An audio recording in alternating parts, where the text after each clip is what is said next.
Hey guys, in this video we're going to be looking at a couple different ways to remove hot pixels from your photos. You can see here there's just millions of them on this dark frame I took. If you're doing any kind of long exposures, either with neutral density filters during the day or Milky Way photos at night, these are invariably going to pop up at some point, and they can really be kind of a pain to deal with. So with that being said, the best way to remove these right out of the gate is to turn on long exposure noise reduction. And you'll see here I've got a dark frame and another dark frame. All I did was turn on long exposure noise reduction, and the camera automatically removed all the hot pixels for me with no work on my end. Couple points with that. Let's say you're doing a really long exposure during the day, like an 8-minute long photo. I do quite a bit of those. When the camera finishes taking the normal photo, the shutter closes and it takes another 8-minute long photo, or whatever your shutter speed was. And no light reaches the sensor, so it's essentially just creating a dark frame and mapping out the sensor hot pixels and heat and noise and all that. And then when that finishes, it looks at the two photos and removes the hot pixels and leaves you with a final RAW or JPEG photo. That's by far the best way to do it. But again, if you're taking an 8-minute long photo, you're gonna have to wait another 8 minutes to actually get the finished photo. So that can be kind of troublesome, but if you're doing it at night, you're probably only doing 20-30 second long photos, so it's not as big of a deal. But let's say you forgot to turn on long exposure noise reduction, or you didn't want to wait 8 minutes. There's a couple different things you can try. So I'm going to open up a few images here in Adobe Camera Raw. This first one here, this was taken a couple of years ago in the Bahamas. This is with a Nikon D7100 on a very warm night. So you'll notice the amp glow is very prevalent.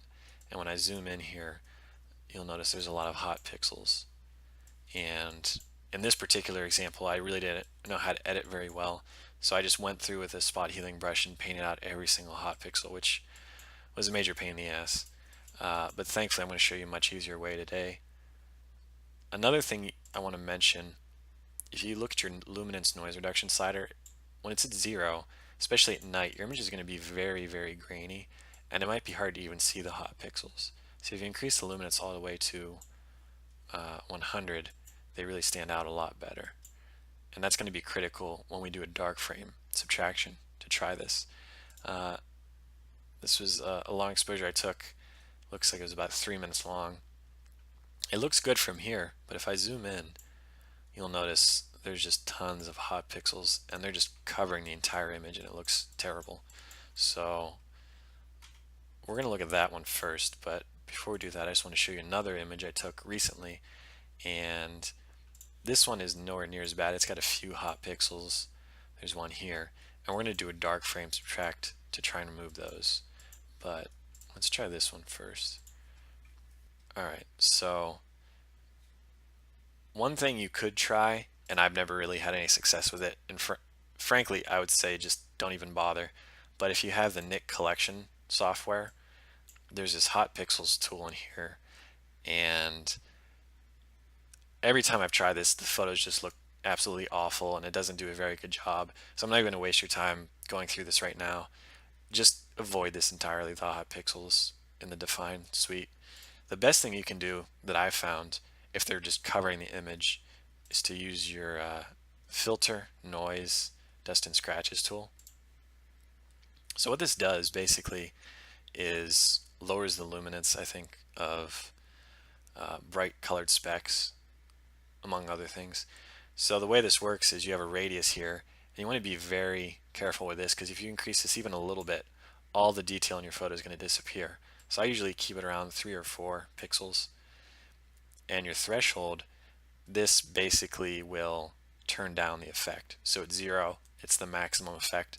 255, it's not doing anything. So you really just want to slide this until the hot pixels are gone, but you still have detail in your photo. So you can see 67, there's still no difference. That looks a lot better. That's not enough detail. And this is just all up to you, trying to figure out what looks best. I think around 20 looks good to me. Alright, so if I toggle this on and off, you'll see it's pretty much annihilating the hot pixels in the posts there.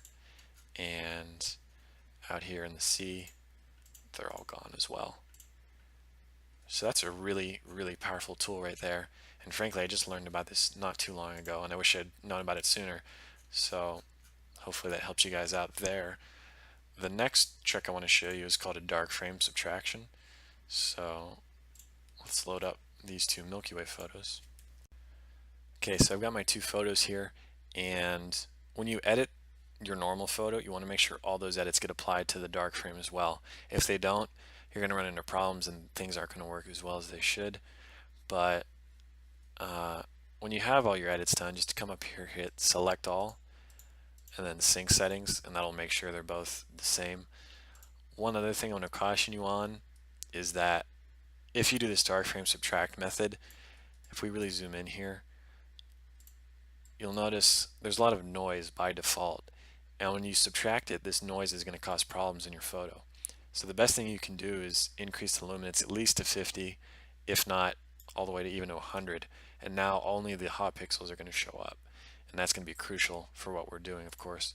So let me put this back to where it was. And we'll open these up into Photoshop. Okay, so I've taken my dark frame and I've put it as a new layer on top of my normal photo.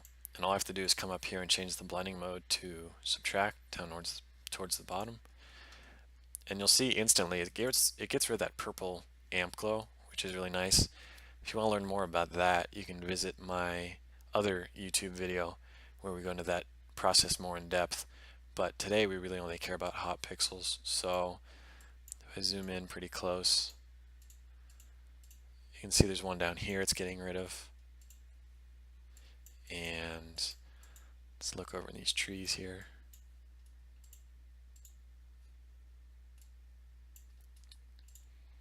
Here we have two more, three more. And it's doing an okay job. It's making them much less noticeable, but they're still there. Let's see, there's another one there, there's two more. And it's really not affecting those. So another thing you might notice is when you do this dark frame subtract, it actually creates more hot pixels basically. We've got three here that really aren't noticeable until I subtract it, and they really come out now and it actually looks worse. So this method isn't foolproof, and frankly I wouldn't even bother with a dark frame unless you want to get rid of the amp glow. You're better off just turning on long exposure noise reduction, because it's essentially the same thing, you just don't have to bother with the processing. It actually works better. So with that being said, let's try the dust and scratches tool again, and we'll see how this works for a Milky Way photo. So if I put the threshold back down, you'll notice it's going to eat the stars right away because it thinks that the stars, of course, are dust or scratches. So you want to have a very low radius here. I want to go probably above 1 or 2. Let's go with 2. And then the threshold, you'll probably want to jack that up pretty high. I'm going to just go with 20 for right now. And if I zoom in, okay, so it's doing a pretty good job at removing the hot pixels there, but it's also eating our stars still. So what I would actually recommend is come in here, zoom in really far, and you can really see what's going on, and increase your threshold until the stars are no longer being eaten, basically. Now let's try that again. And there we go, it's getting rid of all three of these hot pixels very well. Let's go back to the foreground here. We've got 1, 2, 3, and 4 there, and those are all gone for the most part. So as we've seen today, the dust and scratches tool is a very powerful way to get rid of hot pixels, and it works great for Milky Way photos or long exposures during the day. But again, I would just recommend turning on long exposure noise reduction.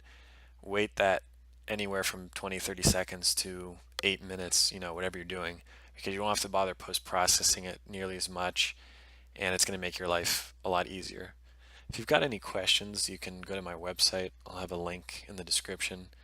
But I've got a full-length Milky Way photography tutorial over there, a long exposure tutorial over there, and more information on hot pixels.